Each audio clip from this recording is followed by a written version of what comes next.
Hi there once again and welcome to another Expresso Mechanic Python tutorial, and in this one we're going to be creating what I'm calling a rollover effector. And you can see it working and you can see exactly what's going on. The sphere is being moved around what I'm going to call the board by each individual clone within the array there. And you can see that the clones react in slightly different ways depending on the location of the sphere. So let's just stop the timeline for a minute and see exactly what's going on here.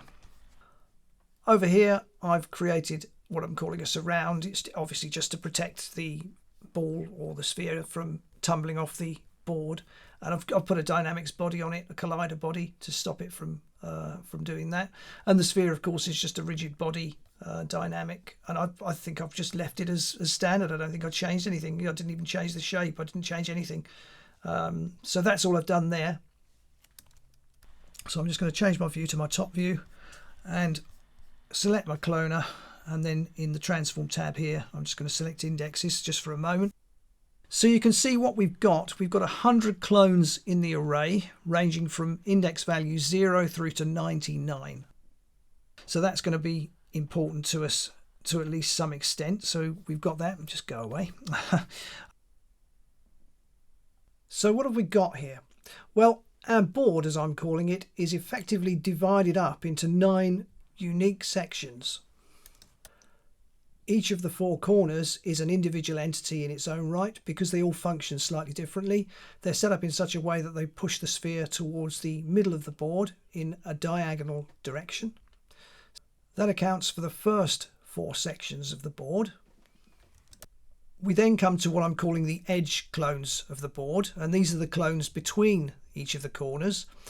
And obviously these push the sphere towards the centre of the board along the points of the compass. So each of these groups of clones has their own separate function, thereby giving us another 4 sections of the board. And then the remaining clones operate by, if the sphere is touching one of them, then a random number between 0 and 3 is generated, and they either push the sphere north, south, east or west.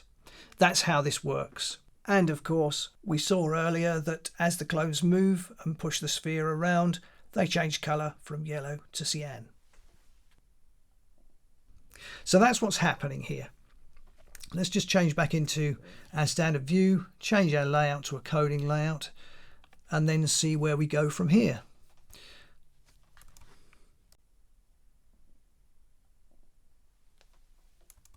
Right, so I've cleared out my Python Effector, and well, basically I suppose we need to get another one straight away. So let's do that. We'll get a new Python Effector and we'll start from scratch. So let's get one of those. Now make sure our cloner actually has it. So let's have a go, grab that in, put that in there. So now we can see that something is working straight away, as it always does. And obviously again, I'm going to change the Python Effector from parameter control to full control, and again we get a different result. Take our loop away for now and execute to bring everything back to normal. Just go into my layout there and just change from default to Python because we want to see what's going on. Right then, so where do we begin? Well, as I mentioned, the board is going to be divided up into effectively 9 sections. The first 8 are the ones that we really need to worry about. So we need to worry about our corners and we need to worry about our edges. But before we get to that stage, what we also need to do is import a couple of things from, well, one thing from Cinema 4D and another module which is just a standard generic module from Python. So we need to say up here from Cinema 4D or from C4D, import utils, because we're going to be using a range mapper, and that's part of the utils module from Cinema 4D. We also need to say import random, because as I mentioned earlier, we're going to be using random numbers. So that's the first port of call for us with this. Moving on from here, I also need a color array because we're going to change the color of the clones as they touch the sphere, or as the sphere touches them, from yellow to cyan. So we're going to say car for color array is equal to modata get array C4D dot modata dot, or underscore I should say, color. Okay, so that's done. And then down here straight away, I'm just going to copy this as I've done before and just get this sorted out so that we don't forget about it and then wonder why we're not getting a change of color. So that's now set up. That's great. Moving on from this, what we can do now is get a frame variable in there, and you may have seen me do this before.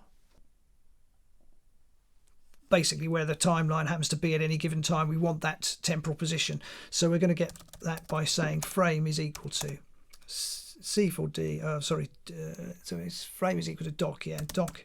I have to remind myself of this because it's such a mouthful. Get time dot get frame brackets doc dot get FPS open close close. So that will get our frames from the timeline. We also need some user data, and we may as well set that up next. We need a couple of things. So on our Python Effector, user data, we can say add user data, and we'll say this one, we'll just call this object. Could be sphere though. I'll tell you what, we'll call it sphere. Why not? We'll call this sphere, and this is going to be a link because we need to drag our sphere in from here and drop it in here. So that's the first piece of user data that we need, and we'll add another one. And we need this one to be spline, which we're going to use later for our range mapper. So again, we can just say spline. We've got it set up there, and we can just hit OK and then go into our user data. And for our spline here, I can just add a couple of points for the moment. Well, actually, I need to add more than a couple of points, actually. What I'm going to do, I'm going to make, just twirl this down, point along the x, on the x-axis there. I'm going to make this 0.3. And we may play around with this. It's fine for it to be at 1. That's where it needs to be. This needs to be at 0, 0, which it is. Add another point over here. And I'm going to make that one again 1. And we're going to say 0.7 for that one. And then finally, just add another point down at the bottom there and make that 1 on the x and 0 on the y. Now, the tangents I'm going to change slightly. I want to make that 125. This can be 1252, or 0.125, I should say, minus 0.125 on that one. This one needs to be, well, in fact, it's already at minus 0.125, so that's fine. We can leave that one. And this one is 0.25. We'll make that 0.125 so that everything matches up. Okay, so that's the spline setup. Next thing we need to do, moving on from here, is get both the sphere and the spline dragged into our window over here and set those up. So if I just drag that in and drop it there, I can say obj for object is equal to, take away the word Python and just put op in there, and that's the first piece of user data in. Similarly with the spline, drag and drop it in. Don't want it there though. Let's just undo that. I'll just put a return in there and then drop it in. That's better. Again, just take that back to there, put op in front of it and just say spline is equal to, and leave that like that. And that's absolutely fine. So the user data is now into our code window there and it's set up and ready to use. Has field and full, well, they're not being used, but they are referenced in the following 2 lines of code, so don't take them out or you'll get an error. That's absolutely fine. And then moving on from here, we need to set some global variables. So if we say global, I'm going to say BL, which is bottom left underscore corner, is equal to, well, it's not equal to anything at the moment. We just need to say global corner. That's fine. And global TL corner for top left corner. global TR corner, global BR corner. So that's our corners initialized, or at least our global variables for our corners initialized. We also need to set up our edges, so we can say global top, global bottom, left and right. That's those taken care of. We also need to get the index value of the clone that the sphere is currently touching. So we'll say global clone.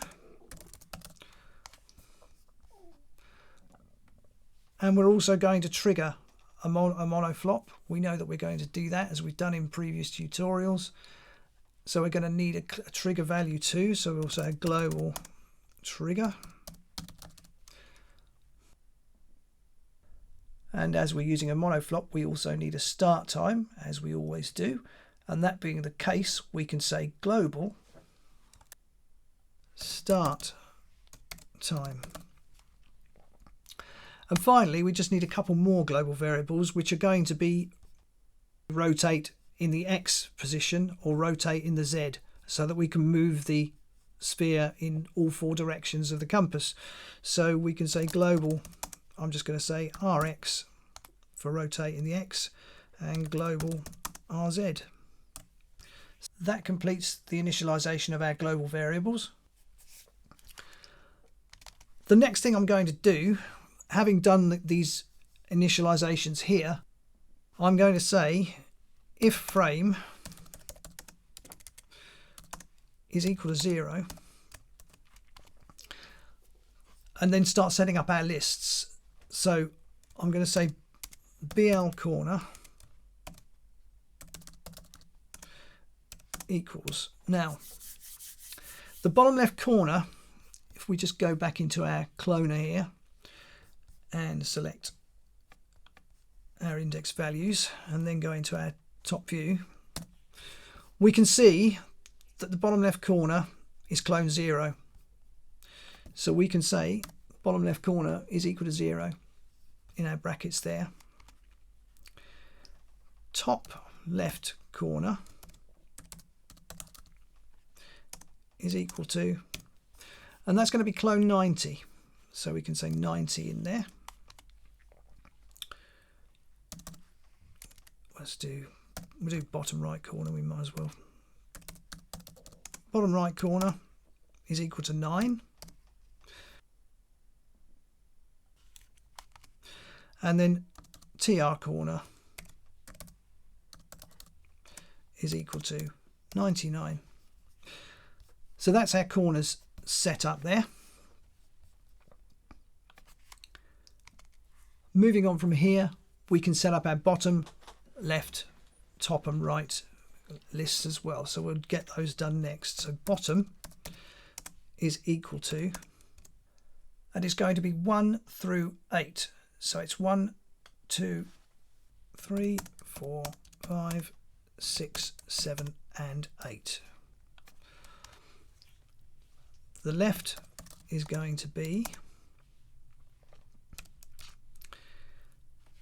10 through 80, so in steps of 10 of course, so 10, 20, 30, 40, 50, 60, 70 and finally 80. The top 91 through 98, so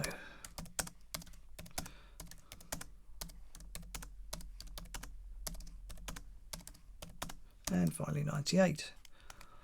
And then our right is going to be 19 through 89 in steps of 10.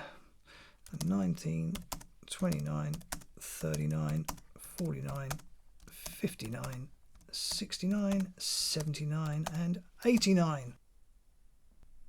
And that completes the initialization stage of our corner and edge lists, which is great. We don't need to worry about the rest of the board. That will look after itself, and you'll see how that works a little bit later on.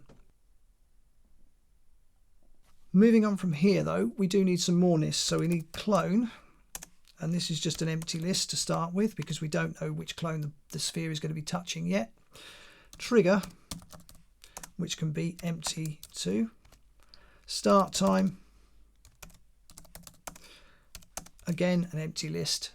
And finally Rx and RZ, and they're going to be empty lists as well because we don't know which direction the sphere is going to be moving in at this current time. So that completes the first little bit of this.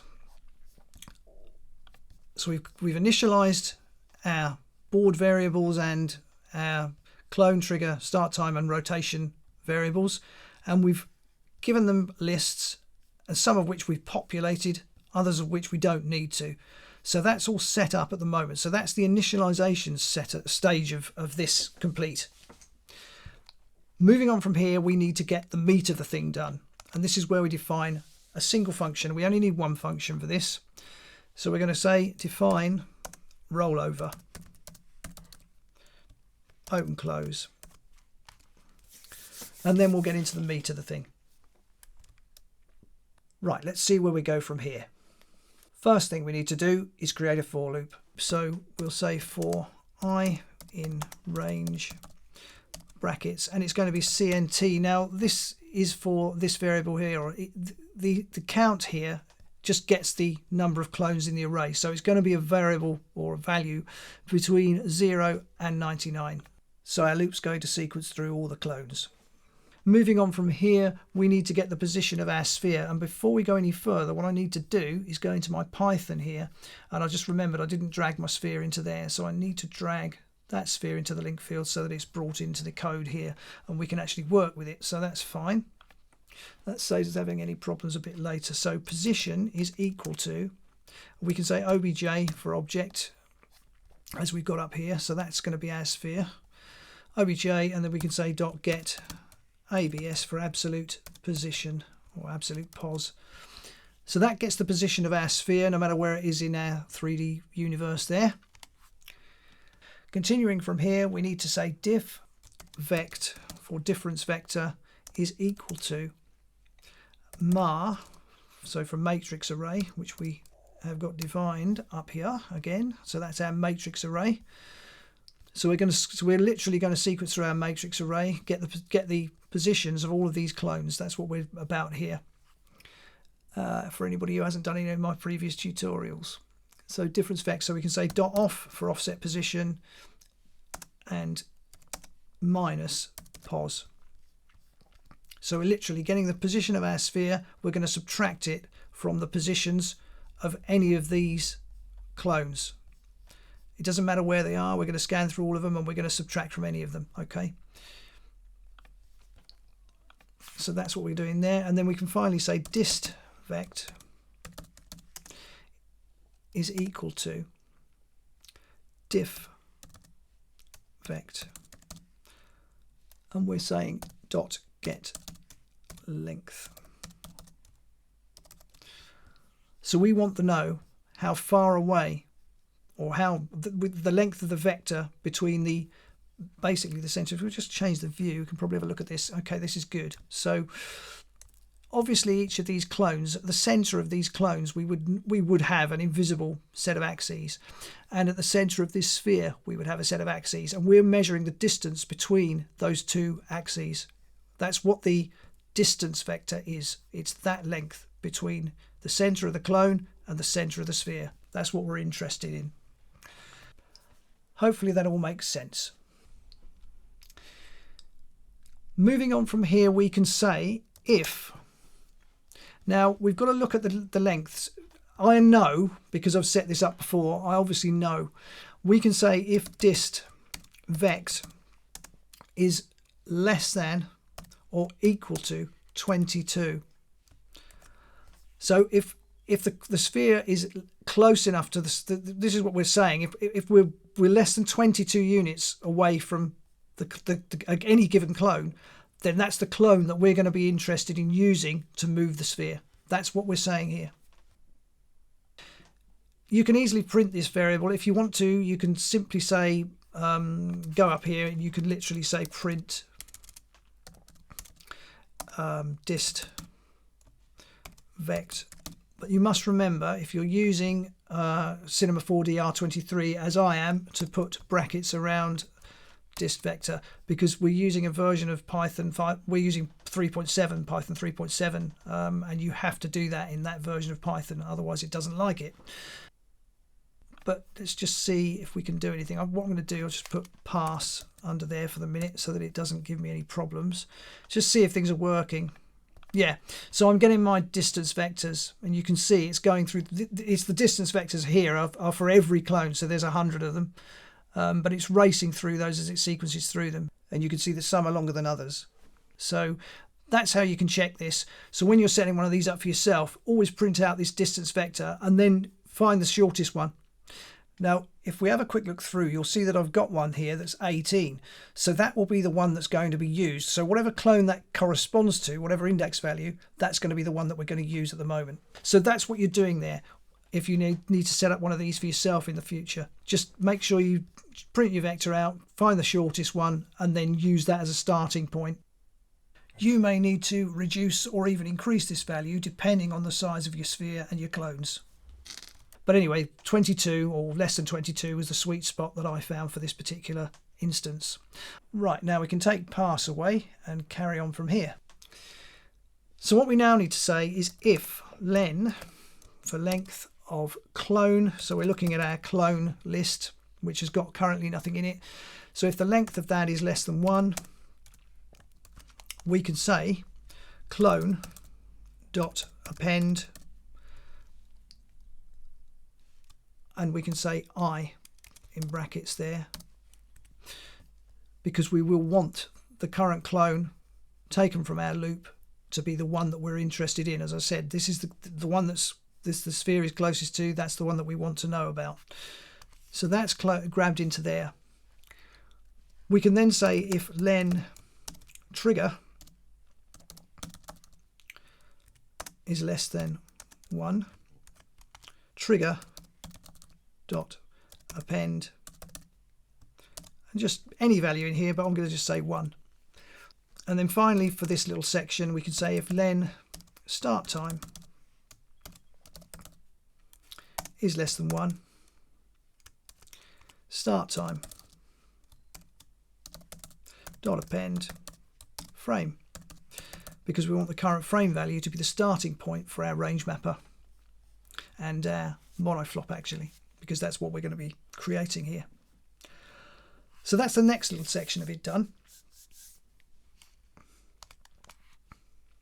We're then interested in looking at moving our clone, and we're going to start with looking at the length of our trigger again. So we can say if len trigger is equal to 1, and at this point we're going to start things moving. But before we get to that stage, we need to check the status of the clone that we've chosen. We need to find out where it is. Is it a corner, is it an edge, or is it somewhere else on the board? And that's what we're going to do next. So we've got a number of scenarios that we've got to look at. So we can start by saying if clone 0, because obviously we've put that clone into a list and there's only going to be one clone in the list, so its index value is going to be 0. So if clone 0 is in BL corner,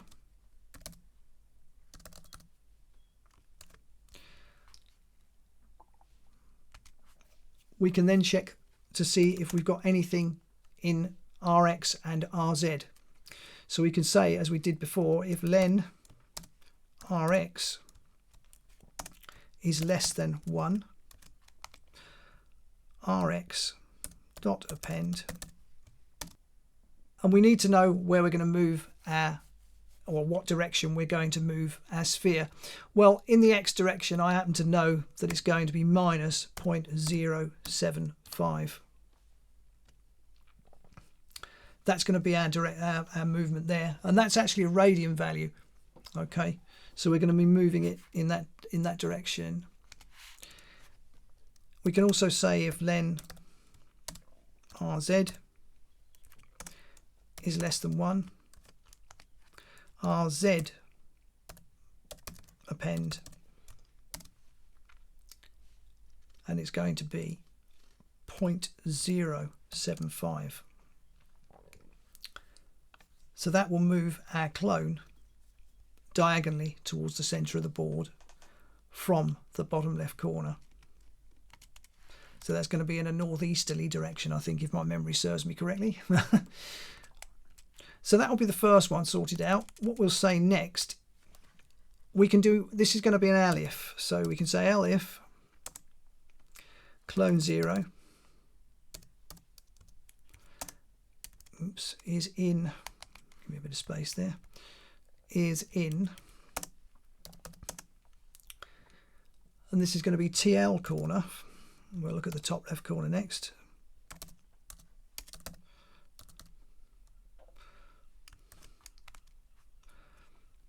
If len rx is less than 1,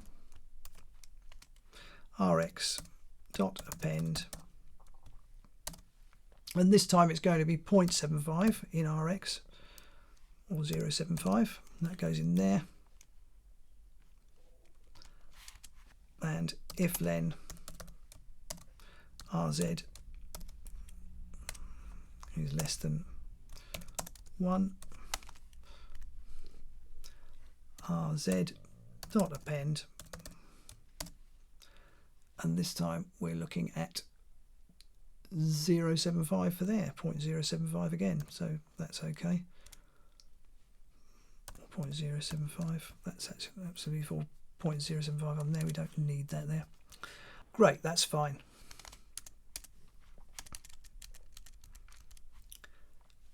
Moving on from here, we can say elif, and I'm going to start copying these. Drop that into there. And this is going to be TR corner, so top right corner. And again, I'm going to copy these two and drop them under here and give them their values. And in the TR corner, it's the RX is going to be 0.075, and this is going to be minus 0.075. So that takes care of our top corner. Again, we're going to say elif, and we'll copy all of this, paste it in. So if clone is in, and it's going to be BR corner now, so we'll just change that one. Oops, not that one, that one. Change that to BR corner, and then again we can put the values in. So minus 0.75 for the RX, not there, not minus 0.075 for the RX, and simply 0.75 for the RX down here, for the RZ I should say down here.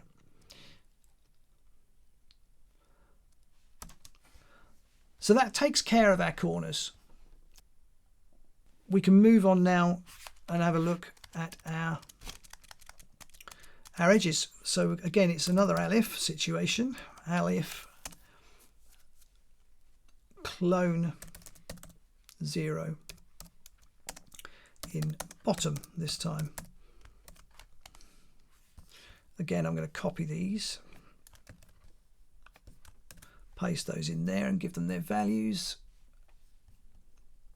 And it is minus,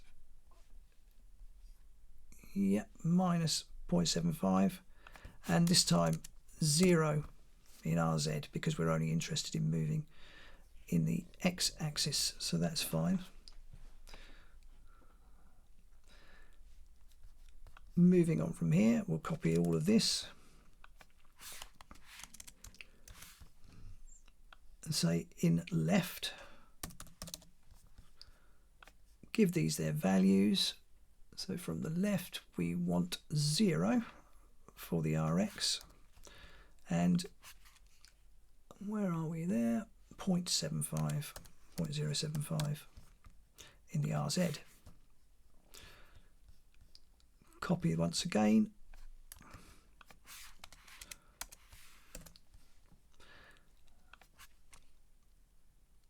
In top. And for top, we want 0.075 and 0 in the RZ.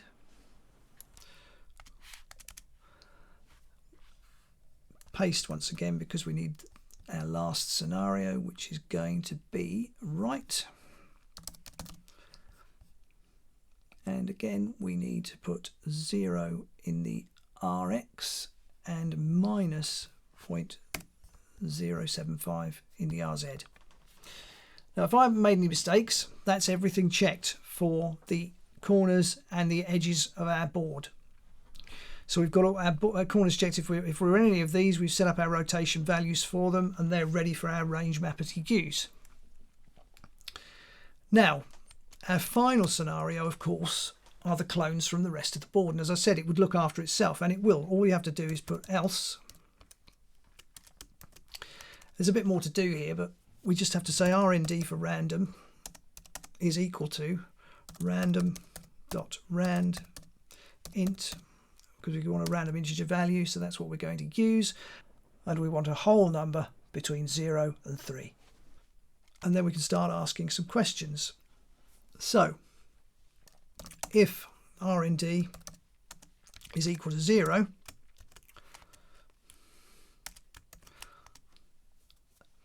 we can say again, if len rx, so I'm going to just copy these from here. If rx is less than 1, then I can append rx on this occasion with minus 0.075 and rz with, let's have a look, 0.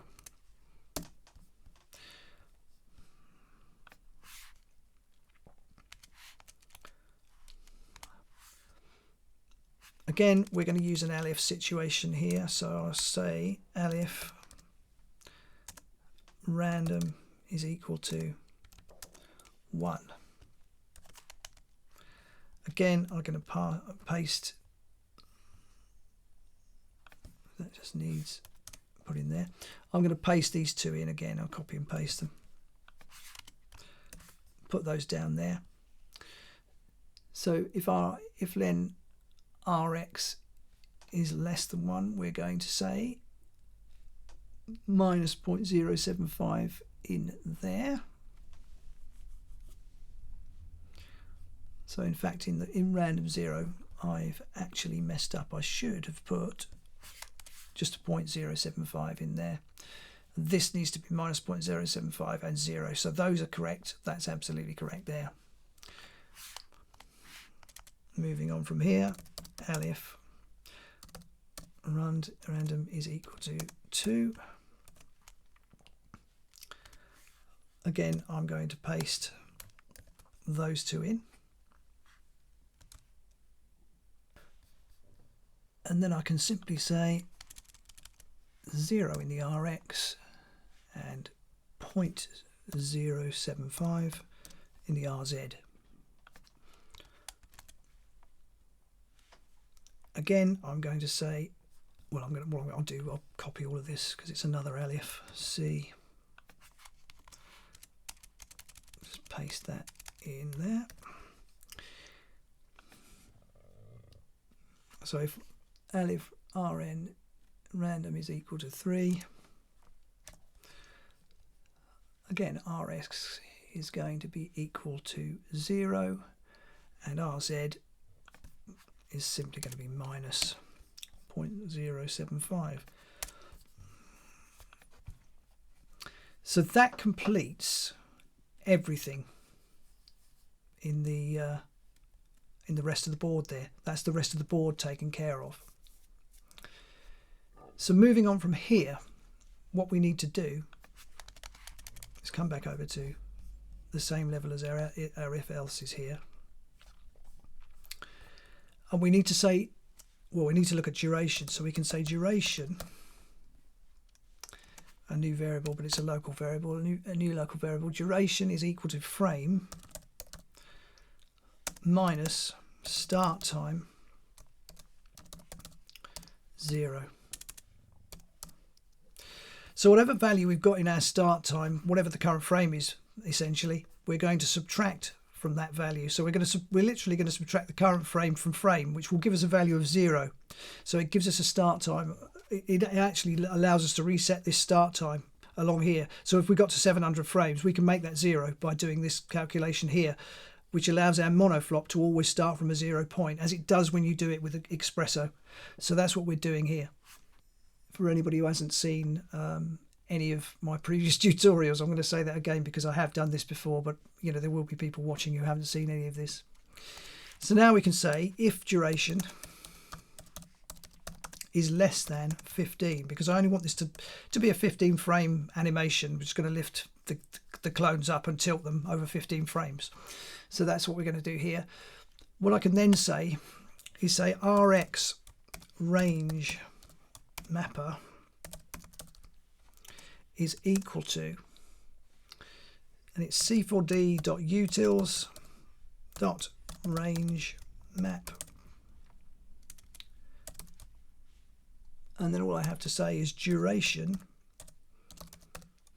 which is the variable that we're working with, and we're going to say between 0 and 15. So we're going to get our duration value and we're going to map that over between 0 and 15 frames. So these are our input values. This is the range. These are our input values. Okay.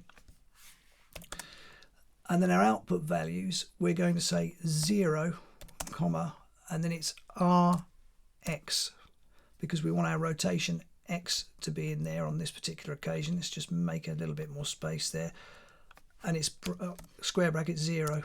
Because obviously Rx is a list and we've populated it with a single value, and that's what we're interested in. And then we can simply say true, because we don't want to put false in there. This is effectively a clamp. So we're clamping our values as a value between 0 and whatever is in Rx, whether it might be 0 to 0, or it could be 0 to 0.075 or minus 0.075. So comma true, and then we're simply going to say spline, because we are going to use the spline as a mapper for actually making this work properly. So what's going to happen is if we look at our spline over here, just give our window there. So we're going to be rising up, we're going to pause for a bit, and then we're going to go back down, and we're going to do all of that over 15 frames. So that's what's going to happen. Okay. So our next line of code is simply going to be rotation X, I'm going to call it rot X, is equal to c4d dot utils dot, and this is going to be matrix rotation because we're rotating the clones, so we're going to say matrix rot, and of course as we're using the x-axis, it's going to be matrix rot X, and then we're going to say c4d dot utils dot rad for radians Rx range mapper. So this is our rotation of our clone. Moving on from here, we can say mar clone 0 and we're going to say times equals rotation X, and that will make our clone pivot. It'll make it rotate along our x-axis in this case. We've now got to create a similar range mapper for the z-axis. So what I'm going to do is simply copy all of this code and just paste it in and change the x's to z's. Again, we're working with RZ0 there. That's the first line sorted out. Again, here we're going to say rotation Z is equal to c4d.utils, and instead of saying matrix rotation X, we'll say Z, and that sorts that out, and we can simply say RZ range mapper in there, and then here rotation Z. So that's both of our axes, or our rotation axes, taken care of. That's our rotation data taken care of. Moving on from here, I'm going to say H range mapper. So for height, H for height, equals C4D dot utils dot range map. And again, we're saying it's the same kind of thing that we're doing here. There's no real difference, but we're just different values. So we're going to say duration again, because once again we're going to be using a duration of 0 to 15, so we can put those in as our input values. And then we can say 0, comma, and then we want the height for our clone to reach. So we're going to make it move just 2 units. Again, we'll say true and spline. So that's that little bit taken care of. And then following on from here, we need to do essentially vectors to reals. So we need to say X is equal to mar clone 0. So the clone that we're looking at, dot off. So the offset, and we want the offset of the X axis. That's what we're looking at here. So let's go back to, so along this X axis, wherever this clone happens to be, obviously the offset is from the center because that's where the cloner is. So we're grabbing the offset value along this X axis for our current clone. Our Y vector in our vector to reals is going to be H underscore range mapper, because that's the direction that we're moving in. And finally our Z is going to be, if we just copy this and paste it in and just say dot Z there, so we're getting our offset value along the the Z axis over here. So that's fine. We can then say mar clone 0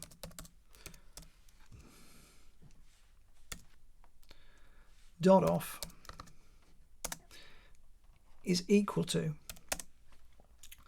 C4D dot vector, and it's X, Y and Z. So here we're converting the real values back to a vector. So we've done vector to reals and reals to vector, as you may have done or seen me do in any Expresso expressions that I've done. It's exactly the same thing, it's just that this is code. So that takes care of the rotation of the clone and also the height, so the movement up and down and the pivot. That's taken care of by those. We also said that we were going to change the colour of our clone from yellow to cyan. So we need to say car clone 0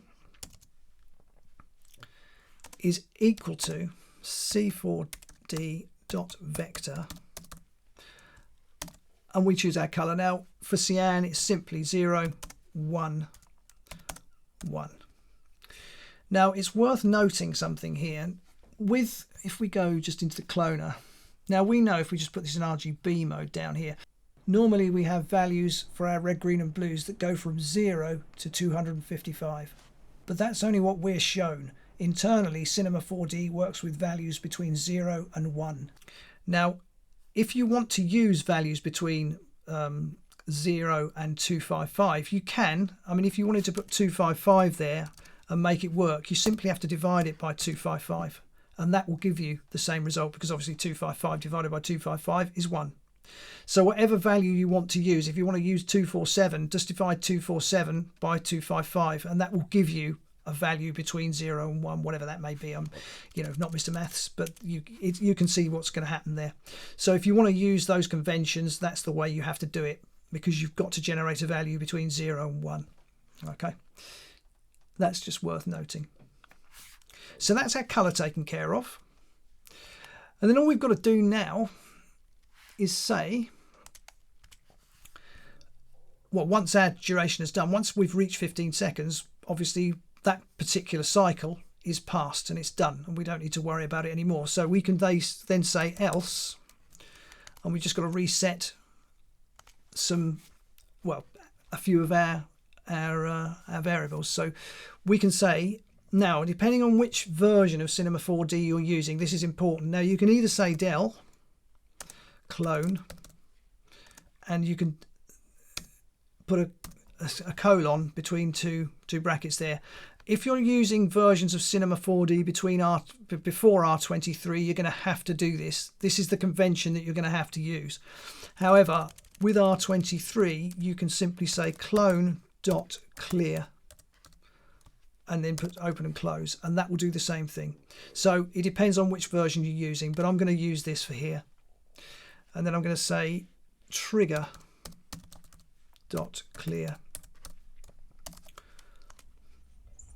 Start time. Oops, start time dot clear. And finally, rx and rz.clear. So rx.clear and rz.clear.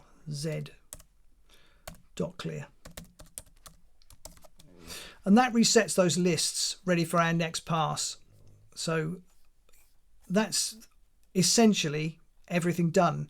Now, if I haven't made any mistakes, I should be able to run the timeline and this should work. But knowing me, I probably have made a mistake. I shouldn't really underrate myself, but I probably have made a mistake somewhere. But I may not have done. We'll give it a go in a minute and just run the timeline. But let's just do that. So take back our timeline back to 0 and we'll see if anything happens. It doesn't. So I obviously have made some kind of a mistake. So what have I got? Okay. It's saying it doesn't like something in line 124. So 124, mar clone 0 times equals rotation x. Let's have a look at my notes and see if I've got anything wrong. And of course I have. What I've done, it's quite simple actually. It's here. The error's not in this line. They say you should always look at the previous line. If you notice, I've got an open bracket here, an open bracket here, but I've only got one close, and that's where the problem is. So I've got to do the same down here. Otherwise, I'm going to get a similar error. So those are correct now. Let's just take this back and see if I've got any more errors in there. Let's just have a go. Right, okay. Let's have a look what it's doing. Right, I've spelt something wrong. That's okay. And another thing I am going to do as well is just go up to here and just remove print. Just print that, to take that print away from there, and we don't want that vector printed anymore. Let's just have a quick look and see where that is. It's just an error that I've 129. Yes, it's a spelling mistake. So let's have a look. Yeah, I see it. It should be utils, not urils. Utils. Okay, let's see what we've got. There's bound to be a few of these. Typos are so easy to make. Ah, there we go. And now everything is working as it should. And our sphere is rolling around nicely. And our clones all appear to be doing what they should be doing. Yep, that's working. Yep. Yep, that's working. Yep, it's all good. So yes, I've actually typed in all my values correctly, which is always good to know. Yep, it's all working fine. Great. Fantastic. And that about completes this tutorial. So it's not a particularly complex one when you look at it, really. I mean, all you've got to do is just initialize everything. Make sure you've got obviously your utils and your random imported. Get everything initialized. Get your user data set up. Again, go down to the bottom here. At frame 0, set all your lists up. Make sure everything is set up the way it needs to be when we first start. And then from there, it's essentially a case of scanning through all the clones, getting a distance vector and checking which clone is the closest to the sphere, grabbing that clone in and setting your trigger up. And then it's a case of just checking where that clone is. Is it in any of the corners? Is it in any of the edges? Or is it somewhere else on the board? And then setting up its rotation values accordingly. That's all you've got to do there. And then moving on from there, you just trigger the monoflop and the range mappers and just use those over a period of 15 frames to rotate the clone and also move it along the y-axis. And then finally, just change its color. That's all you've got to do. And then once that cycle is complete, it's just a case of resetting everything ready for the next clone. That's all it is. It's actually a very, very simple process that we're actually dealing with here. It looks complex when you first start doing it, but actually no, it's not at all. It's very, very simple. It's just that there's quite a bit that you've got to check. If the checks weren't quite as long-winded, there's not really much to it, is there? I mean, this bit of it is not particularly, there's not a great deal going on there. It's just 3 range mappers and a color array. That's all you've really got to worry about. Mind you, having said that, this is the longest tutorial I've ever made. But nonetheless, I hope you've enjoyed this one and it's been useful to you and you've learned a lot more. And if you did like this video, then please give it a thumbs up. And if you haven't already subscribed to the channel, then please do, because there's going to be plenty more where this came from. And having said that, I'll see you very soon on the next one.